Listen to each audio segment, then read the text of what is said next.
महोदय, आपने मुझे बजट के ऊपर बात करने के लिए मौका दिया। मैं आपका तहे दिल से शुक्रिया अदा करती हूँ। हम भारत के लोग, जो हमारे संविधान की प्रस्तावना है, इन 4 शब्दों में भारत की ताकत और महानता छुपी है। न कोई जात, न धर्म, न भाषा, न पहराव, सिर्फ हम भारत के लोग। इसी में ही हमारी पहचान है और इसी में हमारी गरिमा बसी हुई है। पर पिछले कुछ सालों में इस पहचान को, इसी ताकत को धर्म की राजनीति से कमज़ोर बनाया गया है। आज 2024 के बजट पर बात करने के लिए आपने मुझे मौका दिया। मैं थोड़ा आपको इतिहास में ले जाना चाहती हूँ।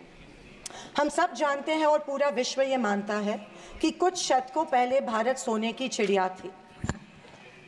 उस समय जीडीपी और इस प्रकार की चीज़ें नहीं थी, पर भारत इकोनॉमिकली और कल्चरली विश्व की एक महाशक्ति थी। और हम ये भी जानते हैं कि भारत में शूरवीरों की कोई कमी नहीं थी। बावजूद इसके मुट्ठी भर हमलावरों ने हमें कई बार लूटा, और न सिर्फ लूटा, हमें सैकड़ों साल गुलाम बनाए रखा। ऐसे क्यों हुआ? पहले मुगल, फिर अंग्रेज ने भारत पर राज किया। ये वो कर पाए क्योंकि सोना, चांदी, हीरे जवाहरात, पैसे की कोई कमी नहीं थी। लेकिन कमी सिर्फ एक बात की थी, और वो थी सामाजिक एकता की। धन, दौलत, ताकत कुछ मुट्ठी भर राजाओं और समाज के ठेकेदारों के पास थी। 90% समाज प्रताड़ित था, और मैं ये कहूँगी कि जानबूझकर इन्हीं समाज के ठेकेदारों के द्वारा देश गरीब रखा गया था। आज हमारा देश दुनिया की 5वीं लार्जेस्ट इकोनॉमी है, और मुझे ये उम्मीद ही नहीं बल्कि पूरा विश्वास है कि हम जल्द ही दुनिया की पहले नंबर की इकोनॉमी बनेंगे, क्योंकि इसके प्रगति की मजबूत नींव स्वतंत्रता के बाद के सरकार ने रखी थी। पर इसी के साथ आज हम सामाजिक तौर पर जात, पात, धर्म की शाखाओं में बिखरते जा रहे हैं, कमज़ोर होते जा रहे हैं। फाइनेंशियल इनइक्वालिटीज़ बढ़ती जा रही है। पैसा और सत्ता कुछ चंद ठेकेदारों के पास संचित हो रहा है, या मैं ये कहूँगी कि सत्ता की लालसा में ऐसा करवाया जानबूझ के जा रहा है। मेरी ये सब बातें कहने का तात्पर्य यही है कि समाज की प्रगति सिर्फ मजबूत इकोनॉमी से ही नहीं, समाज की एकता में है, और हमें इतिहास में हुई गलतियों को दोहराने से बचना चाहिए। बीजेपी पिछले 1 दशक से सत्ता में है, पर इनके मुताबिक आज भी हिंदू खतरे में है। क्या ये हकीकत है, या फिर बीजेपी हिंदुओं को इस डर में रखकर अपनी राजनीति चमका रही है? आप बताएं, जो संस्कृति हजारों साल गुलामी के जंजीर में जकड़ी पड़ी है, रहने के बावजूद जिंदा है, जिंदा ही नहीं सारे विश्व में अपना डंका बजा रही है, वो खतरे में कैसे आ सकती है? पर फिर सोचने पर मुझे महसूस होता है कि बीजेपी और उनकी नीतियां की वजह से हिंदू खतरे में है। एक नदी के बहाव की तरह बहती चली आ रही हमारी हिंदू संस्कृति है। सामने आने वाले हर कट्टरता के पहाड़ों को काटते हुए, हर पत्थर के सेंध लगाते हुए वो बह रही है। उसके बहाव को ना कोई तलवार काट सकती है, ना ही कोई पहाड़ रोक सकता है। पर आज दुर्भाग्यवश उसी नदी के बहाव रोककर कट्टरता में ढालने की कोशिश की जा रही है, और मैं समझती हूँ कि यही भारतीय संस्कृति के पतन का कारण बन सकता है। अध्यक्ष महोदय, डॉक्टर बाबा साहेब अम्बेडकर ने बनाए गए संविधान के बदौलत पिछड़े और दलित वर्ग को आरक्षण के जरिए समाज में स्थान और सम्मान मिला, पर आज वह आरक्षण भी इनके नज़रों में खटक रहा है। इसीलिए सभी सरकारी और निम्न सरकारी कंपनीज का प्राइवेटाइजेशन करके इनडायरेक्टली आरक्षण खत्म करने का षड्यंत्र बीजेपी कर रही है। स्पीकर सर, इनके मुताबिक गए 2014 के पहले कोई भी अच्छा काम देश में नहीं हुआ, और कुछ महानुभावों के मुताबिक देश आज़ाद ही 2014 में हुआ। खैर, आप कितनी भी कोशिश कीजिए, लेकिन इस सच्चाई को नहीं झटला सकते कि आज जो भारत चांद पर पहुंचा, उसकी नींव इसरो के रूप में पंडित नेहरू जी ने रखी थी। 2014 से बीजेपी अपने झूठे प्रोपेगेंडा से कांग्रेस की लेगेसी को मिटाने की पुरजोर कोशिश कर रही है, पर इनकी लाखों नॉन बायोलॉजिकल कोशिश के बावजूद दुनिया इस देश को नेहरू गांधी का देश ही मानेगी। ये दुनिया की किसी भी कोने में जब जाते हैं तो इनको गांधी जी के प्रतिमा के सामने ही नतमस्तक होना पड़ता है।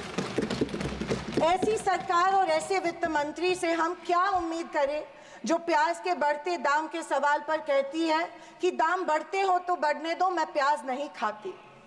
स्कूल कॉलेज के फीस बढ़ते हैं तो बढ़ने दो, हम शिक्षा नहीं भक्त बढ़ाते हैं। पर फिर भी जनता की प्रतिनिधि होने के नाते मेरा दायित्व है कि मैं लोगों के प्रश्न इस सदन में समक्ष पेश करूं। अध्यक्ष महोदय, पंतप्रधान किसान सम्मान योजना के बारे में मैं बोलना चाहती हूं। पंतप्रधान किसान योजना के माध्यम से किसानों को सालाना 6,000 रुपए दिए जाते हैं। 2,000 रुपए 3 इंस्टॉलमेंट्स में दिए जाते हैं। 2,000 रुपए दिए जाते हैं, लेकिन 18% फर्टिलाइजर्स के सैक पे उनको जीएसटी के माध्यम से देना पड़ता है। एक किसान एक साल में कम से कम 1 लाख के फर्टिलाइजर खरीदता है, तो आप 6,000 रुपए देते हो लेकिन 18,000 उनसे लेते हो। ये किस तरह की नाइंसाफी हुई उस किसान पे? आप मजाक उड़ा रहे हो उस किसान का। 6,000 रुपए देते, 18,000 रुपए जीएसटी के माध्यम से लेते हो। जब यूपीए की सरकार थी तब फर्टिलाइजर्स और औजारों पे से जीएसटी एग्जेम्प्ट की गई थी। मेरी मांग है कि 2,000 रुपए का जो अमाउंट है, जो 6,000 सालाना मिलते हैं, वो बढ़ा के 12,000 किए जाने चाहिए। अध्यक्ष महोदय, किसान सम्मान योजना, मेरे कॉन्स्टिट्यूएंसी में करीबन 50,000 लोग इस योजना से वंचित है क्योंकि इसको अप्रूवल्स नहीं मिल रहे हैं। जब वो मंत्रालय में जाते हैं और पूछते हैं हमारी योजना को अप्रूवल को क्या हुआ, वो कहते हैं कि दिल्ली जाके पूछो, हमें नहीं पता है। तो किसान योजना, किसान सम्मान योजना का इंटेंशन क्या है? या तो किसानों को फंसाया जा रहा है किसान योजना के माध्यम में से। अध्यक्ष महोदय, फसल बीमा योजना, महाराष्ट्र में, पश्चिम महाराष्ट्र में शोलापुर, सांगली, सातारा, कोल्हापुर में उड़द दाल और अरहर की दाल यहाँ पे उगाई जाती है, लेकिन फसल बीमा योजना मिलती है सिर्फ बाजरा, मक्का और सोयाबीन के लिए।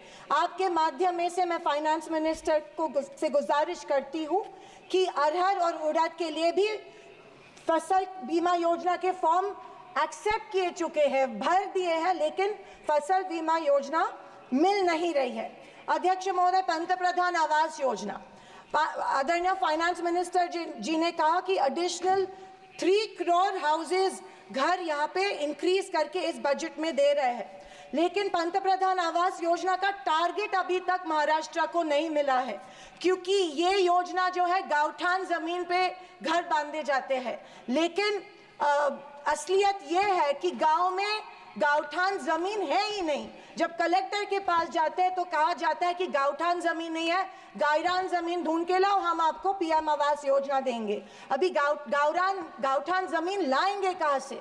तो आपके माध्यम में से मैं फाइनेंस मिनिस्टर को रिक्वेस्ट करती हूँ कि सारे कलेक्टर्स, डिस्ट्रिक्ट कलेक्टर्स को आदेश दे कि जितनी भी गावरान जमीनें हैं गाँव में, उनको गांवठान करके पंतप्रधान आवास योजना लोगों को लागू की जाए और सारे जो पेंडिंग प्रपोजल्स हैं वो एक्सेप्ट किए जाए। और मेरी आपसे ये गुजारिश है कि 1,40,000 रुपए इस योजना के लिए मिलते हैं, ये बहुत टुटपुंजी है, इसके लिए 2,50,000 दिए जाए पंतप्रधान आवास योजना के लिए। अध्यक्ष महोदय, मुद्रा लोन 2014 में प्राइम मिनिस्टर ने बड़ी एम्बिशियसली मुद्रा लोन की घोषणा की थी। कल फाइनेंस मिनिस्टर ने इसकी जो राशि है 10 लाख से लेके 20 लाख की, लेकिन मुद्रा लोन उस पीरियड में उन्हीं लोगों को मिले जिनकी सिफारिशें बीजेपी के कार्यकर्ताओं ने की थी, जबकि सामान्य आदमी जो है, आम आदमी जो है, उसको ये लोन नहीं मिला था। सिर्फ कुछ चंद लोगों को ये लोन दिया गया था।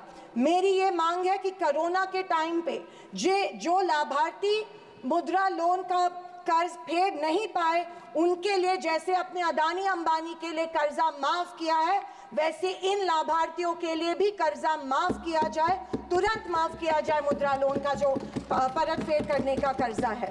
आदरणीय अध्यक्ष महोदय, माइक्रो फाइनेंस और चिट फंड्स जो दिए जाते हैं हमारे सेल्फ हेल्प ग्रुप्स को, बीड़ी कामगारों को, पावर लूम वर्कर्स को दिए जाते हैं, हमारी काफ़ी सारी महिलाओं को दिए जाते हैं, लेकिन ये माइक्रो फाइनेंस और चिट फंड्स पे के ऊपर रेगुलेटरी अथॉरिटी नहीं होती है, इसीलिए ये बेहिसाब इंटरेस्ट इन लोगों से, गरीब लोगों से लेते हैं।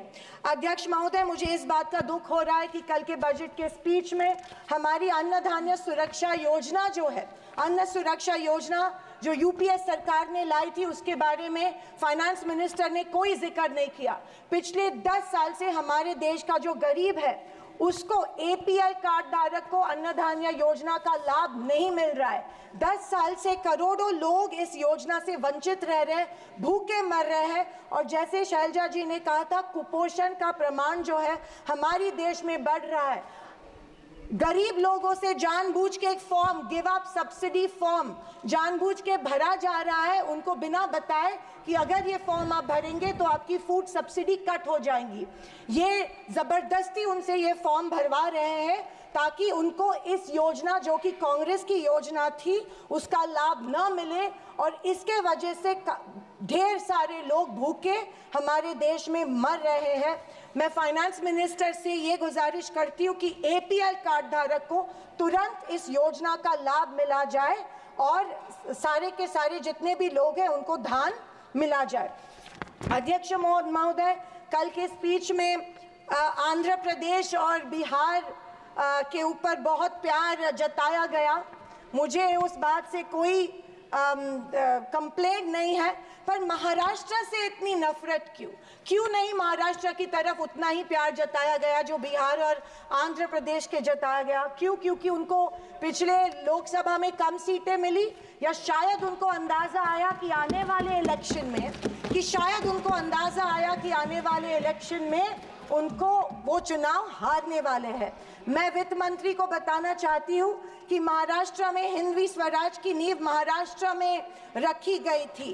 कणखर देशा, राकट देशा, दगडाचा देशा, महाराष्ट्र देशा, ये हमारे प्यारे महाराष्ट्र के बारे में कहा जाता है, लेकिन अफसोस है कि महाराष्ट्र की तरफ कोई ध्यान नहीं दिया जा रहा है, सिर्फ महाराष्ट्र का इस्तेमाल किया जाता है। अध्यक्ष महोदय, रेलवेज के बारे में बोलूं तो रेलवेज में स्लीपर कोच की संख्या जो है वो कम कर रहे हैं और फर्स्ट क्लास और सेकंड क्लास की संख्या बढ़ा रहे हैं। देश का जो आम गरीब आदमी है वो स्लीपर कोच से ट्रैवल करता है, वो फर्स्ट क्लास और सेकंड क्लास से नहीं किया जाता है। मैं आपके माध्यम में से, मेडन स्पीच माध्यम में से गुजारिश करती हूँ कि स्लीपर कोचेस की संख्या बढ़ाई जाए। अध्यक्ष महोदय, मेरी शोलापुर के कुछ मांगे रखती हूँ और मैं समाप्त करती हूँ। हमारे शोलापुर में एयरपोर्ट है लेकिन एयर सर्विस नहीं है। उड़ान स्कीम में आया गया है, लेकिन जानबूझ के वहाँ पे जो चिमनी थी, ऑब्स्ट्रक्शन था, वो तोड़ा गया, लेकिन अभी तक वहाँ पे एयर सर्विस शुरू नहीं है।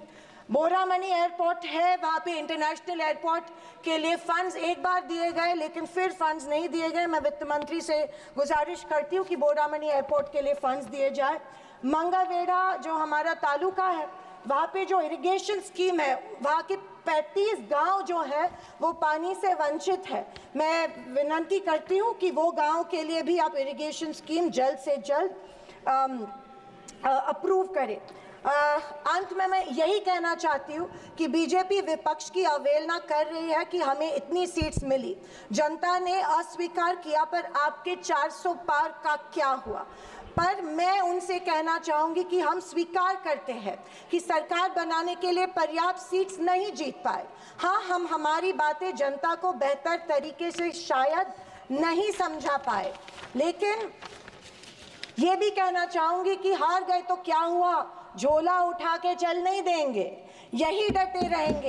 एक मजबूत विपक्ष के रूप में भारत की जनता की आवाज़ बुलंद करते रहेंगे, सिर्फ और सिर्फ इस देश के लिए और इस देश के जनता के लिए। और आखिरी कुछ शब्द कह के मैं समाप्त करना चाहूँगी कि सत्ता की लालच में न फैलाओ समाज में ध्रुवीकरण का रोग, सत्ता की लालच में न फैलाओ समाज में ध्रुवीकरण का रोग, आपकी हस्ती मिटा देंगे हम भारत के लोग। जय हिंद, धन्यवाद, जय महाराष्ट्र।